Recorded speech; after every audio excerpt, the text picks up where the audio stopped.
Today on Hearts of Heroes. Everyone's happy and excited to be running the 50-miler.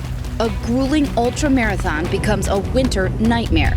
We started seeing the landscape change quickly in front of us. It was just one bomber storm that came in. This class of runners are incredibly resilient, but they were no match for a vicious winter storm that engulfed the ridge that they were trekking. My mind was getting disoriented. My hands were bleeding. Plus, a vicious alligator attack. When the attack happened, I just knew what it was. And it's all caught on camera. It was a very clear message. Get out of the gator's mouth. To help them escape, extraordinary people will have to make a sprint for survival. The definition of a hero is someone who won't give up, even when all seems lost.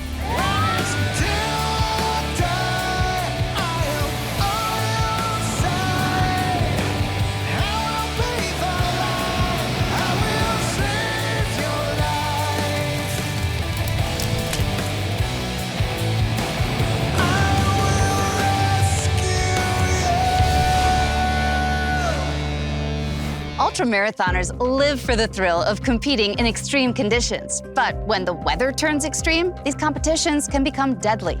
When 87 of these athletes were trapped in a mountain snowstorm, both rescuers and runners would have to make a sprint for survival. Davis County, Utah sits next to the Great Salt Lake. It includes parts of the soaring Wasatch Mountain Range. These mountains stretch 160 miles from Idaho to central Utah. The Wasatch Range in this area has a bench area that's around 4,400 feet, and then the tops of the mountains are around 9,000, 9,500 feet. You can actually have some moderate, mild weather down below, and then it can get pretty severe up there towards the peaks. In October of 2021, the Wasatch Mountains were home to an ultra-marathon called DC Peaks 50. Ultra marathons are anything over 26.2 miles. So that could be a 30-mile race all the way up to 100-mile, all the way up to 250. This race was a 50-mile trek that would challenge runners to navigate rugged trails leading thousands of feet into the mountains. When I signed up, I knew that time of year can be a little bit unpredictable in terms of weather in Utah. The night before, we checked the weather, and I saw that there was going to be about 1 to 3 inches of snow in the mountains. Runner Daniel Combs was new to this form of competition. That was actually my first. I hadn't been doing them for long. As runners prepared, some didn't see the updates, unaware of how quickly a fierce storm could develop in extreme altitudes. The last thing I wanted to do was overpack because it was a 50-mile race. I was going to be running in rain for the first little bit, so I figured a light shell with normal running clothes underneath and shorts and some wool socks. The race started at 4 a.m., and as expected, the runners hit light rain. It was drizzling, it was very foggy, but it wasn't like a torrential downpour until we started to climb. It was about the 5 or 6 mile mark where we started seeing snow, and we started seeing the landscape change quickly in front of us. And we were like, oh my, what's going on? 2 hours into the race and thousands of feet in elevation, the storm brought heavy snow and whipping winds. This is absolutely terrible. Everyone had been running for 1 to 2 hours in rain before that. And so it's like stepping out of the shower into a blizzard. And that's what was really scary for me. Like, all of my clothes were wet. And then I was in sub-freezing temperatures. That's when we got a phone call from the director saying that they were shutting down the race and that we needed to get to our checkpoint. The race has officially been canceled, which is good news because I was going to drop anyways. The runners were ordered to make their way to the nearest aid station, which was close to 3 miles away. But by that time, the weather went from bad to unrelenting. It just kept on coming down. It was whiteout conditions. We could barely see in front of us. The feeling of that kind of freezing temperature was something that I had never experienced before. And it was something inside me that I could tell that if I had stopped moving, that I would be in a really bad position. I was getting disoriented, and I started slipping and falling on the snow and ice. and started getting hypothermia. There wasn't much talking going back and forth. I think we all knew the kind of situation that we were in. Coming up, the ultramarathoners struggle to get to safety. With whiteout conditions, it's easy to get disoriented up there. We gathered around and we took a selfie just because we didn't know if we were going to make it. But first, a tip to help you stay safe during your next hike. The mountains attract millions of outdoor enthusiasts each year. But failure to properly prepare for ever-changing weather leaves many hikers out in the cold, literally. Monitor the conditions online before setting out on a new trail. And check with the ranger station if you have any concerns upon your arrival. While you're there, be sure to give thanks to the rangers. After all, they endure extreme conditions every day to save lives.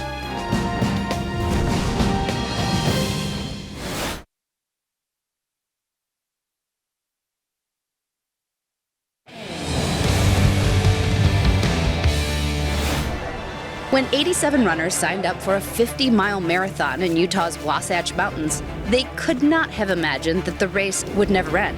Now, in an all-out blizzard, the marathoners' only hope was to make it to the nearest aid station, miles up the mountainside. We realized that was the easiest way to get out of there was to get to the checkpoint as quickly as we could instead of turning back. The visibility quickly dropped to probably 30 to 50 yards. You couldn't see very far ahead of you. There was a pack of runners that was probably a quarter mile ahead of me, and I lost them almost immediately as soon as we came up into the top area of that ridge. As 87 runners were heading deeper into the storm, the Davis County search team sprung into action. I had a phone call from dispatch saying that there was 87 missing individuals from a trail run. It's like, is this for real? A typo or something? But no, 87 runners.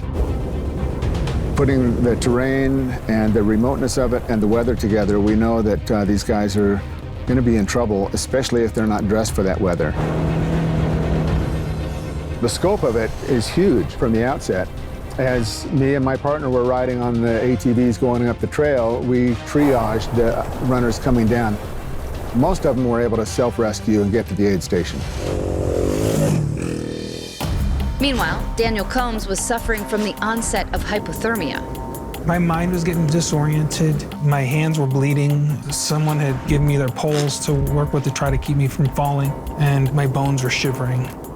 Even though they were all facing potentially deadly conditions, Daniel's fellow runners, they refused to give up on him. I had fallen a number of times, and they did gather beside me to make sure that I didn't fall again, and were holding onto my shoulders to make sure that I got there. But when the runners finally made it to the checkpoint, they discovered it was already evacuated. Right after the aid station that we came across, we gathered around and we took a selfie just because we didn't know if it was going to be our last time to take a picture or that if we were going to make it.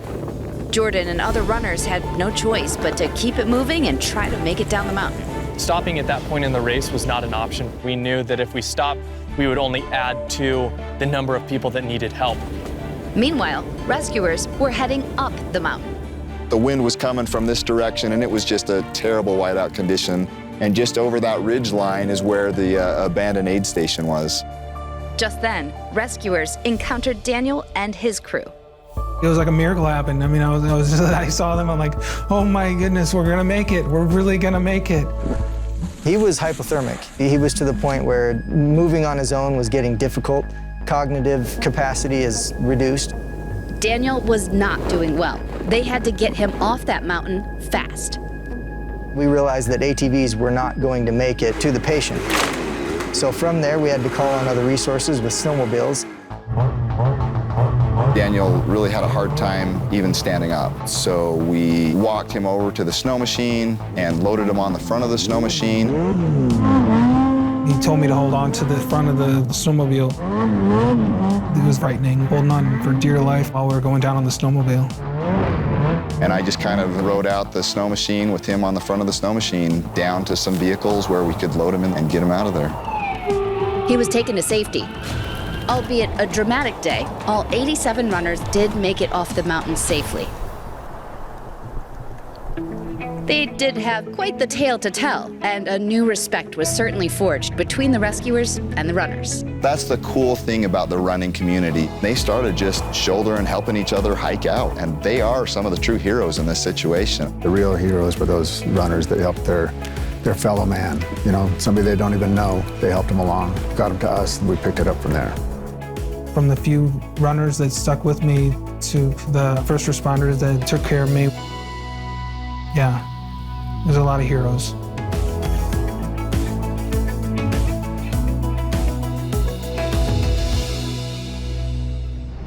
Coming up, a swimmer is trapped in the mouth of an alligator. When the attack happened, it felt like jogging headfirst into a brick wall.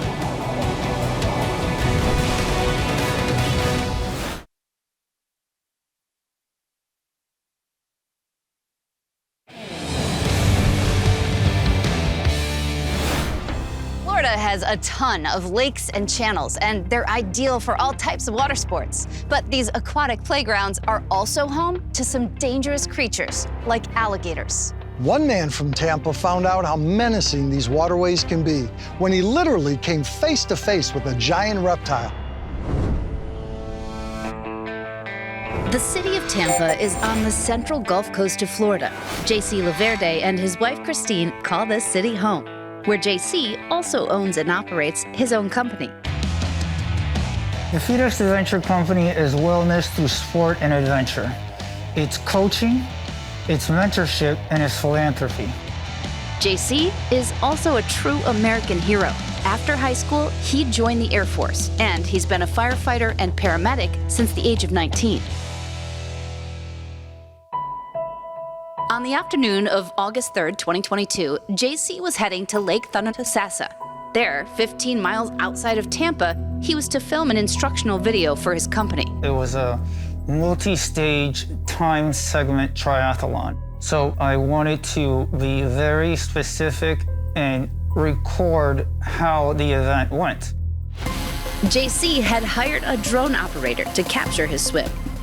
JC was not aware of the predator's habitat that he was diving into. You see, the people who live on the shores of this sprawling lake are well aware of what lurks beneath the surface. We've been living here for 12 years, and this lake is absolutely infested with alligators.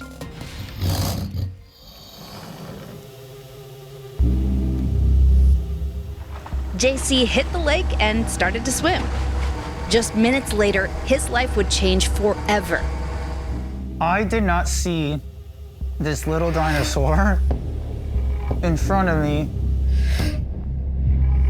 Suddenly, JC was in the jaws of the alligator, with the drone capturing it all. When the attack happened, it was a quick jolt. Okay, I'm not going forward any longer. It felt like jogging headfirst into a brick wall. JC quickly realized that his head was inside the mouth of a gator. I remember very clearly grabbing the teeth with both hands, then open it. The force of the bite was crushing JC's skull, but that wasn't the only danger. When alligators attack, they do what is called a death roll, where they pull their prey under the water in an attempt to drown them. If it rolled me, if it did a death roll, I don't know if I would be here sitting with you. JC fought back with all his might, and he managed to pry open the alligator's jaw.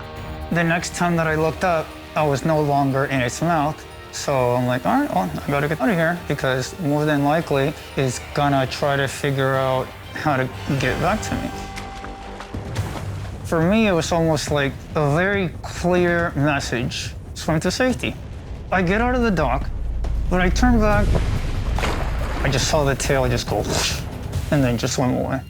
In order to survive, JC would have to, with his injuries, climb a set of stairs, cross a field, and climb a hill to get into a neighborhood, all in excruciating pain. It's like an ice pick through the back of your head. Coming up, I saw a man struggling to open the gate. They told us I'd just been attacked by an alligator. I didn't know if he was gonna make it. But first, a tip to help keep outdoor enthusiasts safe. Seeing animals in the wild can can be one of the most exciting aspects of an outdoor adventure. But remember, they're called wild animals for a good reason. Never assume an animal is friendly, even if they don't look dangerous. Many wild animals are scared of humans and can seriously harm you if they feel threatened. Admiring wildlife from a distance can keep you and them safe. So please, admire from afar.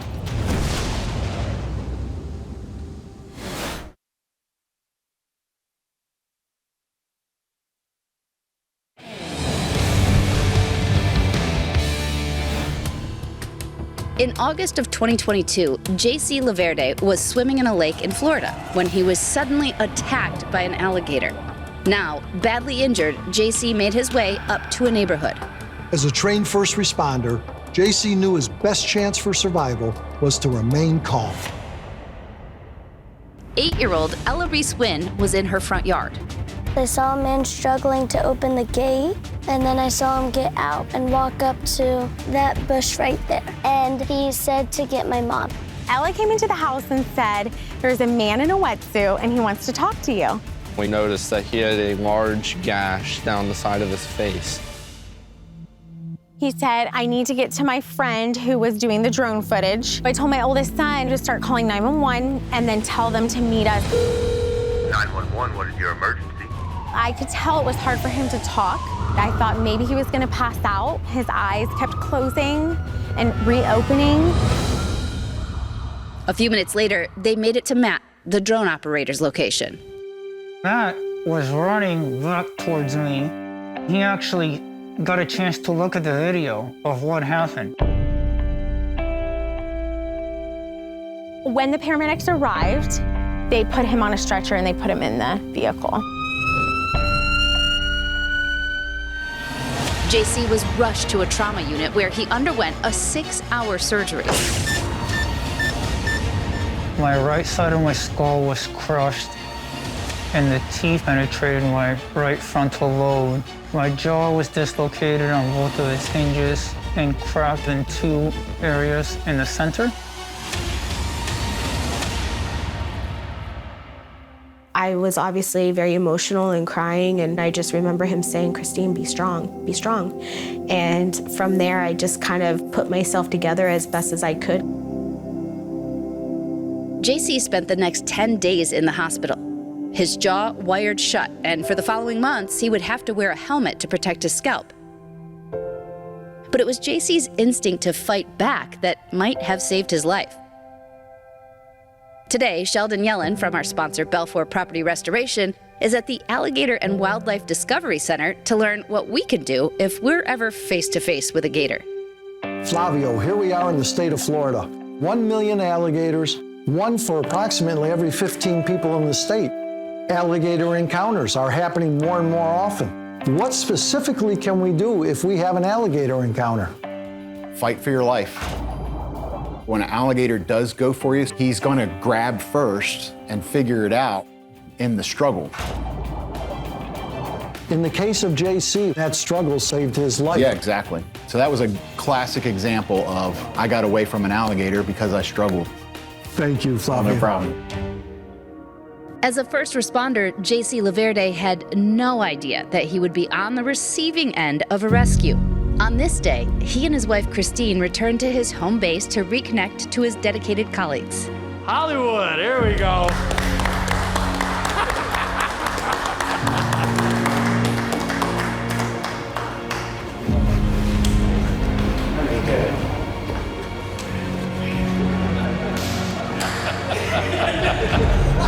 Not too hard, you know, he's still fragile.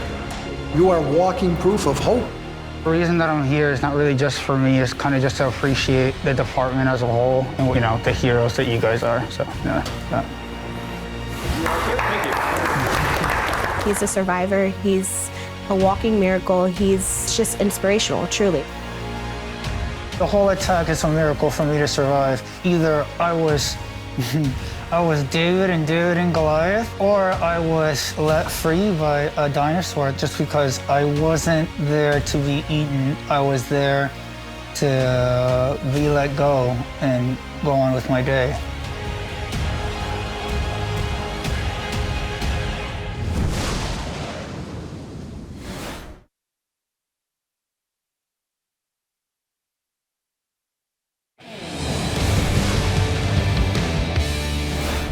Extreme athletes love to live on the edge, but this kind of intensity can sometimes put people one step closer to disaster. It really is critical to stay glued to that forecast so that you're prepared and don't have to sprint for survival. In situations like these, we can all be thankful for human instinct and, of course, the unshakable commitment of brave first responders. Thank you all so much for watching. We'll see you next time, right here on Hearts of Heroes.